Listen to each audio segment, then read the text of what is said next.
തിരിമുറിയാതെ പെയ്ത മഴയെയും ഭക്തജനങ്ങളെയും സാക്ഷിയാക്കി പുന്നത്തൂർ ആനത്താവളത്തിൽ ശ്രീ ഗുരുവായൂരപ്പന്റെ ഗജവീരന്മാർക്ക് സുഖചികിത്സ തുടങ്ങി. ഗുരുവായൂർ ദേവസ്വം ആനകൾക്കുള്ള സുഖചികിത്സയുടെ ഉദ്ഘാടനം ചെയർമാൻ ഡോക്ടർ വി.കെ. വിജയൻ നിർവഹിച്ചു. ഗജവീരൻ ദേവദാസിന് ആദ്യം ഔഷധച്ചോറുരുള നൽകിയായിരുന്നു ഉദ്ഘാടനം. തുടർന്ന് മറ്റാനകൾക്കും ഔഷധച്ചോറുരുള നൽകി.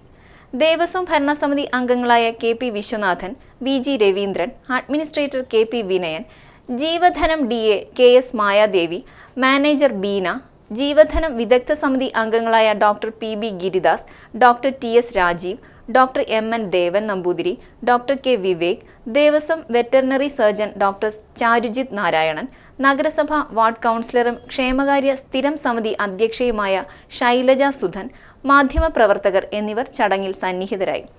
ജൂലൈ 30 വരെയാണ് സുഖചികിത്സ. ആനകളുടെ ആരോഗ്യ സംരക്ഷണവും ഒപ്പം ശരീരപുഷ്ടിക്കും ഉപകരിക്കും വിധമുള്ള സമീകൃത ആഹാരമാണ് നൽകുക. സുഖചികിത്സയ്ക്കായി 11 ലക്ഷം രൂപയുടെ എസ്റ്റിമേറ്റ് ദേവസ്വം ഭരണസമിതി അംഗീകരിച്ചിട്ടുണ്ട്.